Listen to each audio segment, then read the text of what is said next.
I'm live. Okay. Wait. All right. So yeah, Twitter luncheon. Like, it was good, y'all. Yeah, I had to change my time. I had some other stuff going on earlier today.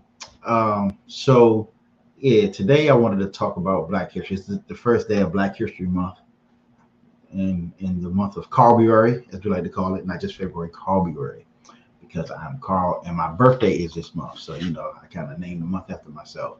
Even though I'm not a heavy birthday celebrator, um, yeah, I figured, I do a little something. But anywho, yeah. So I wanted to talk a little bit about Black history. I'm a history fanatic. My degree is in political science and history. So from the great Hampton University, and I, do enjoy knowing stuff about history. But I wanted to talk about Black history in particular, the history of my people, according to the flesh, whom I love. I love my people. I'm very much I'm trying. Y'all forgive me. I'm trying to get this thing to go live on Twitter, but it's just not happening. So it's just error. But that's neither here nor there. Um, but yeah, so I wanted to talk a little bit about Black history, and not just the history that we've had, but the history that we need to begin to create. As I said, I read a lot. Malcolm X and Fred Hampton are two of my favorites. Those are, along with, Dr. King, Frederick Douglass, and others, Booker T. Washington, others who have really good platforms, had a lot of good things to say. But then I also think about, that what are we going to do now and today? We can't, they, Dr. King and Malcolm X were both younger than I am now when they died. And that got me to think like that, am I really making Black history? Am I doing something to further my people? And, I don't expect to be on the same stages and do the same things that they did, because they did what they did. It's what am I supposed to do? And so, today I want to, kind of go live. And as I said, I'm doing this every day for a month, um, to get my content game up, because I don't really do the whole online content thing. But I was just thinking about, and again, this is a conversation, so feel free to jump in and say whatever. I know I'll be getting comments on Twitter about stuff, but I never get to see those. But yeah, so when we talk about Black history and creating Black history now, I don't see it. And I know some people still do the marches and the protests. I got some folks who really, they still there with it, down for the cause. Like I said, I rock I got this one again today, the Black Panther joint, because again, I really like a lot of what they did. But when I think about making Black history today, I think about us using what we have, to progress our people, to progress our causes, to progress our lot in life. I think we're in a position now, where we have enough people who have said enough things and put us in a position where we can, especially, where I live in the Washington D.C. metropolitan area, Prince George's County in particular, where we can really look to, begin to create solutions and opportunities that will allow us to build a better world for ourselves, our families, and generations to come. Where we don't necessarily have to be ones, always asking or trying to get people to write legislation for us, or give us something, or put us in a position. We're in a position where we can actually position ourselves for success, and that's what I've always thought would be, our best. Uh, that was always be our best way out. Um, because the legislation doesn't really do as much as we would want it to do. Because we still have to deal with individuals, and I've always believed, and again, like I said, I do have a degree in political science, and I studied it heavy, was involved in politics for a while. But what I've learned is that there is not a legislation out there that can save us. There's not a legislation out there that can fix the problems that we have in our community. It's really just to give us equal protection under law, which I do believe we deserve. And that's, what I believe, that those who came before us, what are they really wanted? It wasn't necessarily that we wanted the same thing that others had. It was just equal protection under the law that the Constitution is supposed to guarantee and supposed to provide for us. Um, but yeah, so that being said, um, I would encourage all of us to actually create history that we believe we want, that we want to see, that we want to hear, that we start to look at ourselves as those change agents, and not just famous, not just to be rich, not just to be known, but to really be understood as a people who can make stuff happen. um, because I know everybody's kind of seen that list. If you haven't seen the list, go look up the list of Black inventors, right? And most of the time, when they were doing what they were doing, they weren't trying to make history. They weren't trying to, make it to the history book, even have huge, names after a while. But it was really they were doing what they did with excellence.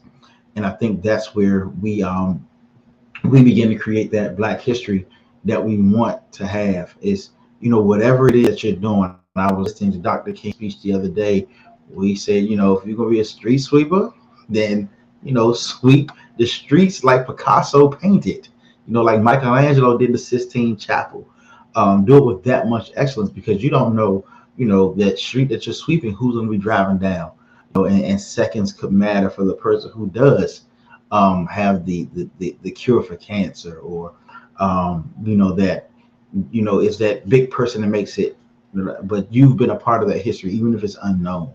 That we do our best in everything that we have, and of course, we would hope that it gets recognized. We're not doing it for recognition. We're doing it for the simple fact that it needs to be done, and we see that it needs to be done.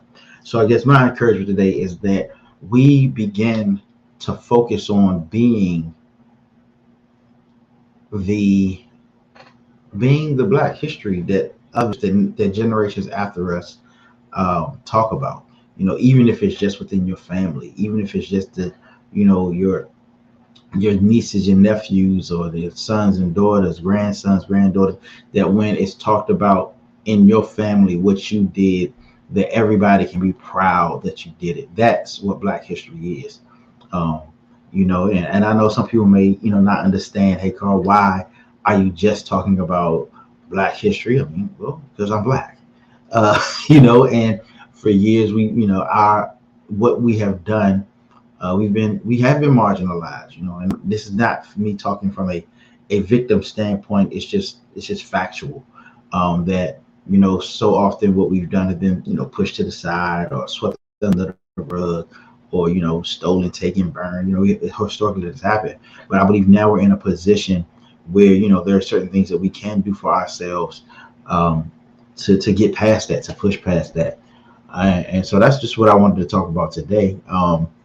Tomorrow, Thursday, I'm going to talk about something completely different, that that pretty unexpected. And I'm going to talk about getting your business out the friend zone. Right? Let's talk about escaping the friend zone. Let's have that conversation tomorrow. That's how we're going to make history tomorrow. We're going to talk about um, getting out the friend zone. That's going to be fun, right? Nobody wants to be in the friend zone. But today we're talking about celebrating Black history. Like, I think about my aunt, right, who owns Huntley's Dipping Sauce. It's in stores nationwide. It's really good. I buy some all the time. But that's Black history right there. Like, I know Wegmans has a whole display for her right now.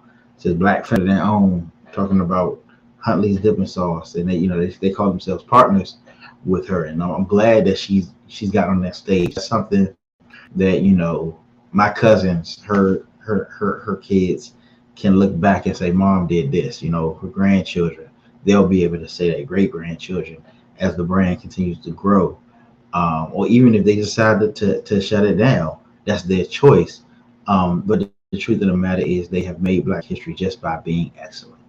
So let's do that. Let's make Black history just by being excellent. That's it. So, about, of course, my good old launch with Carl joint. But yeah, that's it. I want you to have profit. My program, Profit Before Pain, helps you to put money in your pocket so that you can actually have that motivation to keep going. So many times we quit and we stop our businesses because we haven't experienced the profit that we want. I'm the type of person, I've been through it. This is what I've used to launch both of my businesses. I had a photography business. I used this same program, made $3,000 the first week. I'm also an ethical hacker, and I launched my ethical hacking classes where I teach people how to protect themselves online, and I made $5,000 my first time going live with it, and continuously made $20,000 the first month. So I'm telling you, this works. That is my solution. And in my 4-day to launch program, you work with myself, you work with my team. We use our templates, our methodologies to get you off the ground. You're in the room with other entrepreneurs who want to help you. Now, I'm telling you, you may be hesitant, but I don't want you to be in the same position next year where you haven't started fulfilling your dreams. You haven't started doing what you want to do. You haven't started doing what you want. We don't want you to experience this pain again. Let's get you making this money. Let's be real. That's what it's about. You want to be able to make an honest living. So click the link below, sign up. Let's get to work and come to my webinar. Let's see how this works. We can work together. And as I've said before, I will be your 7th customer. You go through my program and we get you a viable offer that I help you develop. I'll be your 7th customer. Even if it's something that I'll never use in my life, I will still purchase it and give it to somebody else. So let's go. 4dayslaunch.com. Let's make it happen. Are you the person who's been thinking about starting their business forever? You know, you have an idea, you have something on your mind and your heart that you've been wanting to do for so long, but you just haven't got it off the ground. Well, I'm Carl Gray, and I'm a business launch specialist. My job is